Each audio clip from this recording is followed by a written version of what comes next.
EPFO புதிய விதிகள். EPS 95 pension பற்றிய சற்றுமுன் வெளியான புதிய தகவல் என்ன அப்படிங்கிறத பற்றி தான் இந்த வீடியோவில் தெளிவாக நம்ம பார்க்க போகிறோம். இதில் என்ன வகையான தகவல்கள் வெளியிடப்பட்டுள்ளது, இதன் மூலமாக இபிஎஃப்ஓ பென்ஷன் வாங்கக்கூடிய எந்தெந்த பென்ஷனர்கள் எந்தெந்த ஓய்வூதியதாரர்களுக்கு என்ன வகையான புதிய விதிமுறைகள் நடைமுறைப்படுத்தப்படுகிறது, இந்த நடைமுறை மூலமாக இபிஎஸ் 95 பென்ஷன் வாங்கக்கூடிய ஓய்வூதியதாரர்களுக்கு பென்ஷன் தொகை, பென்ஷன் பணம் பெறுவதில் செலுத்துவதில் கூடுதல் சலுகைகள் ஏதேனும் வழங்கப்படுகிறதா, அதற்கான வழிமுறைகள் என்ன, என்ன வகையான வழிகாட்டு நெறிமுறைகள் பின்பற்றப்படுகிறது, இதற்கான புதிய விதிமுறை மாற்றம் என்ன என்பது பத்தின முழு விவரங்களும் தெரிஞ்சுக்க இந்த வீடியோவை கடைசி வரைக்கும் முழுசா பாருங்க. நீங்க இப்பதான் புதுசா நம்ம சேனலுக்கு வரீங்க அப்படின்னா இப்பவே டிடி தமிழ் அப்டேட்ஸ் சேனலை சப்ஸ்கிரைப் பண்ணிக்கோங்க. சப்ஸ்கிரைப் பண்ணாதவங்க சப்ஸ்கிரைப் பண்ணிக்கோங்க. அண்ட் கூடவே பக்கத்துல வர பெல் ஐகானையும் கிளிக் பண்ணி ஆல் அப்படிங்கிற ஆப்ஷனை செலக்ட் பண்ணிக்கோங்க. ஸோ அப்பதான் அனைத்து புதிய தகவல்களுமே உங்களுடைய மொபைலுக்கு உடனுக்குடனே நோட்டிபிகேஷனா வந்து சேரும். அண்ட் வீடியோக்குள்ளே போகிறதுக்கு முன்னாடி இந்த வீடியோ உங்களுக்கு பிடிச்சிருக்கு அப்படின்னா இந்த வீடியோவை லைக் பண்ண மறந்துடாதீங்க. மறக்காம லைக் பட்டனையும் கிளிக் பண்ணிக்கோங்க. அண்ட் அது மட்டும் இல்லாமல் கமெண்ட் பாக்ஸில் ஹைப் அப்படிங்கிற ஒரு ஆப்ஷன் வரும், அதையும் வந்து கிளிக் பண்ணிக்கோங்க. ஓகே, இப்போ வாங்க வீடியோக்குள்ளே போயிடலாம். ஊழியர் வருங்கால வைப்பு நிதி அமைப்பின் இபிஎஃப்ஓ மத்திய அறங்காவலர் குழு சமீபத்தில் பல மாற்றங்களை முன்மொழிந்துள்ளது. இவை குறைந்தபட்சம் 10 ஆண்டுகள் சேவை முடித்த பிறகு 58 வயதில் கிடைக்கும் ஓய்வூதிய உரிமையை பாதிக்காது. பணியாளர் ஓய்வூதிய திட்டத்தின் இபிஎஸ்ஸின் கீழ் ஓய்வூதியம் பெற ஊழியர்கள் குறைந்தது 10 ஆண்டுகள் தொடர்ச்சியாக சேவையில் இருக்க வேண்டும். மேலும் குறைந்தபட்சம் 58 வயது உடையவராகவும் இருக்க வேண்டும். இருப்பினும் ஒருவர் வேலையை இழந்து இபிஎஸ்ஸின் கீழ் தொடர்ந்து விரும்பவில்லை என்றால் அவர் 10 ஆண்டுகள் சேவையை முடிக்காவிட்டாலும் தனது ஓய்வூதிய கணக்கிலிருந்து முழு தொகையும் எடுக்க அனுமதிக்கப்படுவார். ஒரு ஊழியருக்கு வேலை இழப்பு ஏற்பட்டால் இபிஎஸ் கணக்கில் இறுதி தேர்வு முன்பு அனுமதிக்கப்பட்ட 2 மாதங்களுக்கு பதிலாக இப்போது 36 மாதங்களுக்கு பிறகு செய்யப்படும். புதிய ஏற்பாடு இந்த 36 மாதங்களில் மீண்டும் பணியமர்த்தப்படக்கூடிய உறுப்பினர்களுக்கு சேவையின் தொடர்ச்சியையும் ஓய்வூதிய தகுதியையும் உறுதி செய்யும். 58 வயதில் ஓய்வூதிய உரிமை முன்மொழியப்பட்ட மாற்றங்களால் முற்றிலும் பாதிக்கப்படாது. இந்த 10 ஆண்டுகளில் எந்த நேரத்திலும் ஒரு உறுப்பினர் 10 வருட சேவையை முடிப்பதற்கு முன்பு ஓய்வூதிய கணக்கில் குவிந்துள்ள தொகையை திரும்ப பெறலாம் என்று இபிஎஃப்ஓ கூறுகிறது. தற்போது குறைந்த ஊதியத்தில் உள்ள தொழிலாளர்களுக்கு இபிஎஸ் ஓய்வூதியம் பணி ஓய்வுக்கு பிறகு ஒரு நல்ல நிதி உதவியாக இருக்கலாம். அதிக ஊதியம் பெறும் ஊழியர்கள் மீண்டும் பணிக்கு திரும்ப விருப்பம் இல்லை என்றால் அல்லது ஏற்கனவே தங்கள் ஓய்வுக்கு பிந்தைய நிதிகளை திட்டமிட்டு இருந்தால் பணத்தை எடுக்கலாம். அப்படி இருந்தாலும் பின்வரும் அம்சங்களின் அடிப்படையில் நீங்கள் உங்கள் முடிவை எடுக்க வேண்டும். ஒரு ஊழியர் 10 ஆண்டுகளுக்கு முன்பு இபிஎஸ்ஸில் இருந்து பணத்தை எடுத்தால் அவர் இபிஎஸ் ஓய்வூதியத்திற்கு தகுதி பெற மாட்டார். ஓய்வு பெறும்போது ஓய்வூதியத்திற்கு தகுதி பெற ஒரு உறுப்பினர் குறைந்தது 10 வருட இபிஎஸ் மெம்பர்ஷிப்பை முடித்திருக்க வேண்டும் என்பது இபிஎஃப்ஓ தெளிவாக கூறுகிறது. சுமார் 75% ஓய்வூதிய உறுப்பினர்கள் தங்கள் முழு ஓய்வூதிய தொகையையும் 4 ஆண்டுகளுக்குள் திரும்ப பெறுகிறார்கள் என்று இபிஎஸ் தெரிவித்துள்ளது. இருப்பினும் அவர்கள் 10 ஆண்டுகளுக்குள் தங்கள் உறுப்பினர் பதவியை முடித்தால் எதிர்கால ஓய்வூதியம் மற்றும் சமூக பாதுகாப்பு பலன்களுக்கு தகுதியற்றவர்கள் ஆகிவிடுகிறார்கள். ஓய்வூதிய நிதி திரும்ப பெறாவிட்டால் உறுப்பினர்களின் மரணம் ஏற்பட்டால் பங்களிப்புகள் நிறுத்தப்பட்ட பிறகும் உறுப்பினர்களின் குடும்பம் 3 ஆண்டுகள் வரை ஓய்வூதிய பலன்களுக்கு தகுதியுடையதாக இருக்கும். இருப்பினும் இபிஎஸ் ஓய்வூதியத்திலிருந்து தொகை திரும்ப பெறப்பட்டால் இந்த பலன் கிடைக்காது. உறுப்பினர்கள் ஓய்வூதியம் பெறுவதற்கான 10 ஆண்டு தகுதியை பூர்த்தி செய்ய ஊக்குவிப்பதற்காகவும் அவர் அல்லது அவர் இறந்தால் குடும்பத்தினர் சலுகைகளுக்கு தகுதி பெற அனுமதிப்பார்கள். முன்மொழியப்பட்ட விதி உறுப்பினர்கள் 2 மாதங்களுக்கு பதிலாக 36 மாதங்களுக்கு பிறகு ஓய்வூதிய தொகையை எடுக்க அனுமதிக்கிறது. இது உறுப்பினர் மற்றும் அவரது குடும்பத்தினருக்கு ஓய்வூதிய வடிவில் நீண்ட கால சமூக பாதுகாப்பை உறுதி செய்யும் என்றும் இபிஎஃப்ஓ கூறுகிறது. அடுத்த அறிவிப்பா என்ன சொல்லியிருக்காங்க அப்படின்னா, 1000 முதல் 4500 பென்ஷன் உயர்வு ஓய்வூதியர்களுக்கு சற்று முன் வெளியான சில புதிய தகவல்கள் பற்றி தான் இந்த வீடியோவில் தெளிவாக நம்ம பார்க்க போகிறோம். அந்த வகையில் தற்போது சேலம் கலெக்டர் அலுவலகத்தில் 1995 இபிஎஃப் பென்ஷனர்கள் நலசங்க மண்டல தலைவர் சண்முகம் தலைமையில் நிர்வாகிகள் உறுப்பினர்கள் வழங்கிய கோரிக்கை மனு விவரம். தமிழகத்தில் தொழிலாளர் வருங்கால வைப்பு நிதி திட்டத்தின் கீழ் மிக குறைந்த தொகையை பென்ஷனாக பெறும் மூத்த குடிமக்கள் 10 லட்சம் பேர் உள்ளோம். எங்களுக்கு அதிகபட்சமாக 1000 ரூபாய் வரை மட்டுமே பென்ஷனாக கிடைக்கிறது. புதுவை உட்பட ஆந்திரா, கேரளா, ஹரியானா மாநிலங்களில் மிக குறைந்த பென்ஷன் பெறும் மூத்த குடிமக்களுக்கு மாதம் தோறும் கூடுதல் உதவித்தொகையாக 4500 வழங்கப்பட்டு வருகிறது.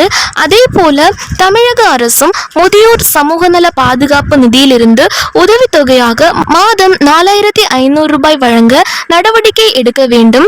முதலமைச்சர் மு.க. ஸ்டாலின் எங்களின் வயது மூப்பை கருத்தில் கொண்டு கோரிக்கை மனுக்களை கருணையுடன் பரிசீலனை செய்து உதவித்தொகை கிடைத்திட வழிவகை செய்திட வேண்டும்.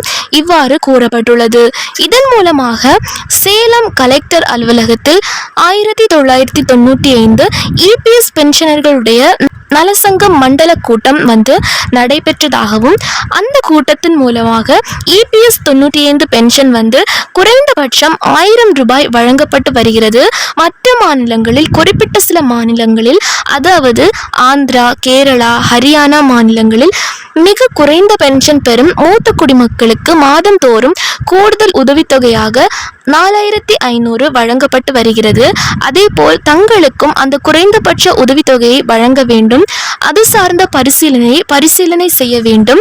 எங்களுடைய கோரிக்கை பரிசீலனை செய்து அவற்றை நிறைவேற்ற வேண்டும் என்று கோரிக்கைகளை முன்வைத்து தங்களது அரசுக்கு தங்களது கோரிக்கைகளை முன்வைத்துள்ளனர்.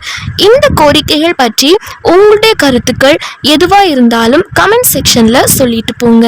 அடுத்த அறிவிப்பா என்ன சொல்லியிருக்காங்க அப்படின்னா, தொழிலாளர் வருங்கால வைப்பு நிதி இபிஎஃப் உறுப்பினர்களின் வாழ்க்கையை எளிதாக்குவதற்காக மத்திய அறங்காவலர் குழு சிபிடி இபிஎஃப் திட்டத்தின் பகுதியளவு பணத்தை திரும்ப பெறும் விதிகளை எளிமைப்படுத்த முடிவு செய்தது. 13 சிக்கலான விதிகளை ஒன்றிணைத்து அத்தியாவசிய தேவைகள், நோய், கல்வி, திருமணம், வீட்டு வசதி தேவைகள், சிறப்பு சூழ்நிலைகள் என 3 வகைகளாக வகைப்படுத்தப்பட்டுள்ளன.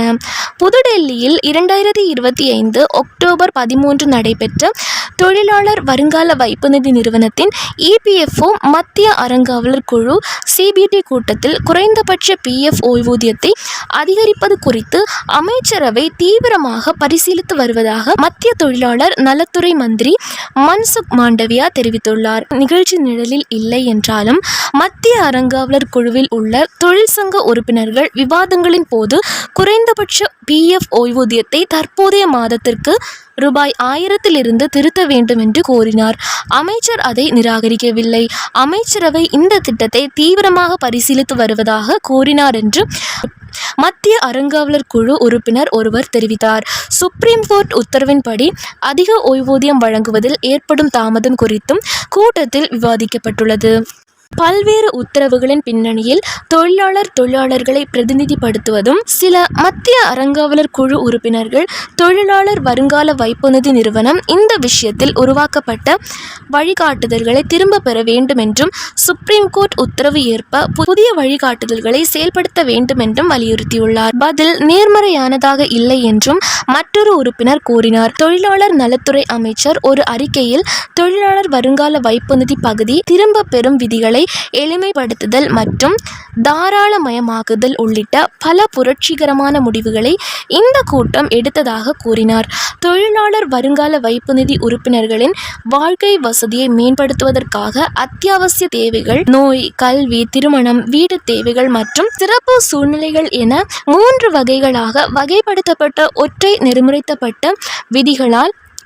நெறிமுறைப்படுத்தப்பட்ட விதியாக 13 சிக்கலான விதிகளை இணைப்பதன் மூலம் தொழிலாளர் வருங்கால வைப்பு நிதி திட்டத்தின் பகுதி திரும்ப பெறும் விதிகளை எளிமைப்படுத்த சிபிடி முடிவு செய்தது. இப்போது தொழிலாளர் மற்றும் முதலாளி பங்குகள் உட்பட வருங்கால வைப்பு நிதியில் உள்ள தகுதியான நிலுவைத் தொகையில் 100% வரை உறுப்பினர்கள் திரும்ப பெற முடியும் என்று அமைச்சர் தெரிவித்துள்ளார். பணம் எடுப்பதற்கான வரம்புகளும் தாராளமயமாக்கப்பட்டுள்ளன. கல்வி பணத்தை 10 முறை வரையிலும் திருமண பணத்தை 5 முறை வரையிலும் எடுக்க அனுமதிக்கப்படும். திருமணம் மற்றும் கல்விக்கான மொத்த 3 பகுதி பணத்தை எடுப்பதற்கான தற்போதைய வரம்பில் இருந்தது. அனைத்து பகுதி பணத்தை எடுப்பதற்கும் குறைந்தபட்ச சேவையில் தேவை ஒரே மாதிரியாக 12 மாதங்களாக மட்டுமே குறைக்கப்பட்டுள்ளது என்றும் அமைச்சகம் தெரிவித்துள்ளது. பகுத்தறிவு தண்டனை இழப்பீடுகள் மூலம் வழக்குகளை குறைப்பதற்காக விஸ்வாஸ் திட்டத்தை தொடங்கவும் கூட்டம் முடிவு செய்தது. வழக்குகளுக்கான முக்கிய காரணங்களில் ஒன்று PF நிலுவைத் தொகையை தாமதமாக அனுப்புவதற்கு இழப்பீடு விதிப்பது ஆகும். மே 2025 நிலவரப்படி நிலுவையில் உள்ள தண்டனை இழப்பீடுகள் ரூபாய் 2406 கோடியாக உள்ளன. ஹைகோர்ட்டுகள், CJIDகள் மற்றும் சுப்ரீம் கோர்ட் உள்ளிட்ட மன்றங்களில் 6000க்கும் மேற்பட்ட வழக்குகள் நிலுவையில் உள்ளன. மேலும் தொழிலாளர் வருங்கால வைப்பு நிதி நிறுவனத்தின் மின் நடவடிக்கைகள் போர்ட்டலின் கீழ் கிட்டத்தட்ட 21,000 சாத்தியமான வழக்குகள் நிலுவையில் உள்ளன என்று அமைச்சகம் தெரிவித்துள்ளது. EPS 95 ஓய்வூதியதாரர்களுக்கு தொழிலாளர் வருங்கால வைப்பு நிதி நிறுவனத்தால் முழுமையாக ஏற்றுக்கொள்ளப்படும் ஒரு சான்றிதழுக்கு ரூபாய் 50 செலவில் வீட்டு வாசலில் டிஜிட்டல் வாழ்க்கை சான்றிதழ் DLC சேவைகளை வழங்குவதற்காக இந்தியா போஸ்ட் பேமெண்ட்ஸ் வங்கியுடன் IPPB ஒரு பரிந்துணர்வு ஒப்பந்தத்தில் கையெழுத்திட மத்திய அறங்காவலர் குழு ஒப்புதல் அளித்தது. EPFO 3.0 ஒரு பகுதியாக வருங்கால வைப்பு நிதி சேவைகளை நவீனமயமாக்குவதற்கான விரிவான உறுப்பினர் மையப்படுத்தப்பட்ட டிஜிட்டல் உருமாற்ற கட்டமைப்பை மத்திய அறங்காவலர் குழு அங்கீகரித்தது.